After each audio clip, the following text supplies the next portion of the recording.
Hi guys, Grace here, and happy to see this live video is working. I tried with a couple filters to make myself look a little bit better, and it kept freezing up. So we get what we get.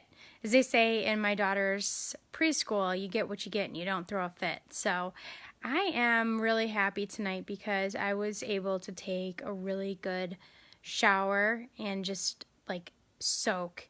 And it feels so good to just be clean and after surgery to have that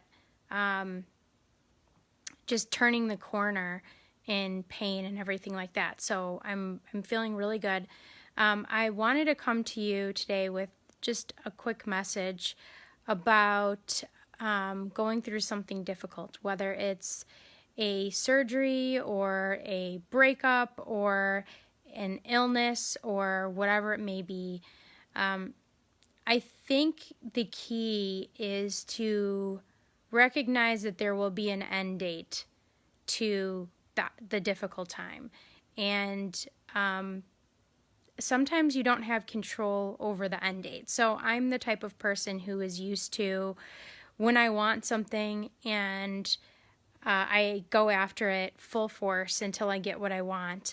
And so being in recovery mode has forced me to not be able to force a solution or force an immediate resolution.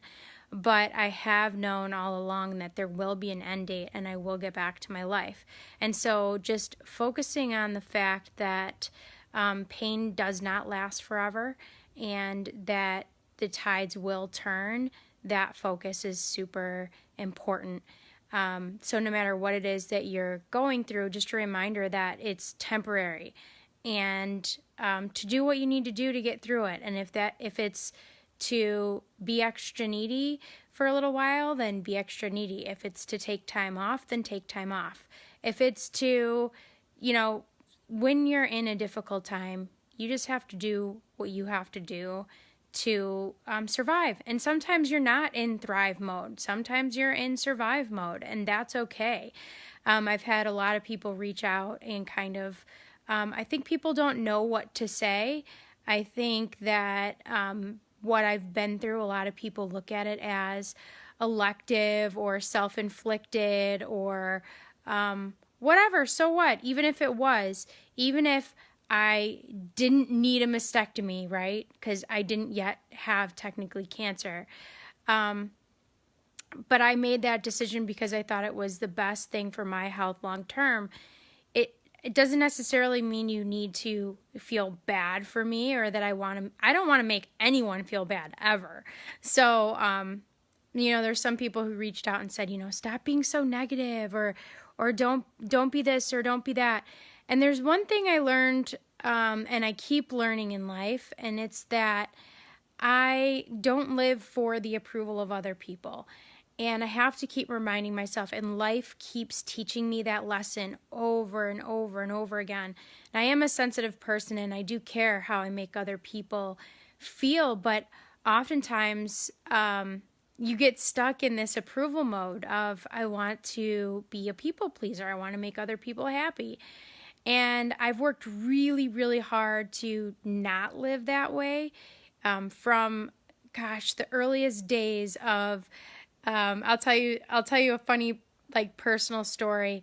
I was not the girl growing up that guys wanted to date. I was like everybody's buddy, and I felt that, and I remember having crushes on boys and just feeling this sense of rejection, a lot of rejection. And I remember just thinking, oh gosh, if I could just change my feelings.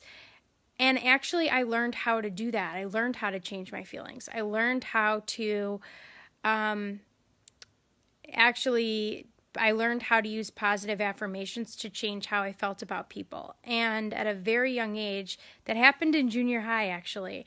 And at a very young age, I learned that you can actually kind of hijack your brain, and you can make yourself feel a certain way about things. So you can focus on what you want or what you appreciate or what you love, and then you can get more of that in your life. and you can actually train yourself to detach from people as well if you need to.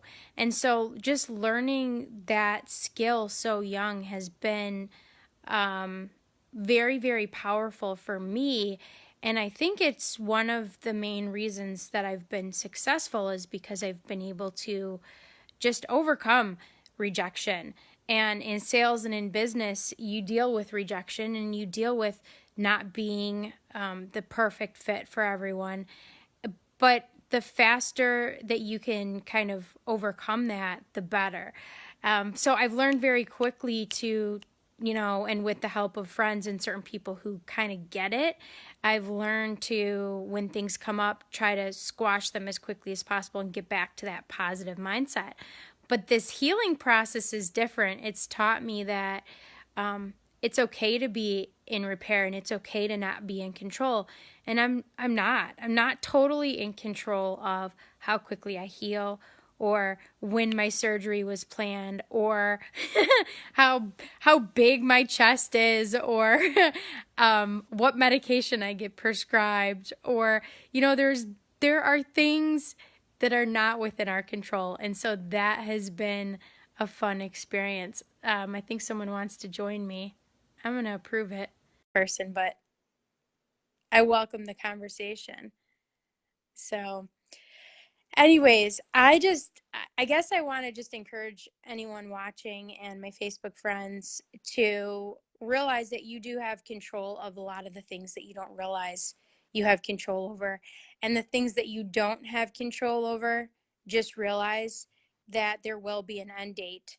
And so just enjoy whatever you can, whether it's that Ben and Jerry's cheesecake flavored ice cream, so good, or it's just the extra sleep that you know you're not going to get, to just try to live in the moment and try to make the best out of it. And you know what?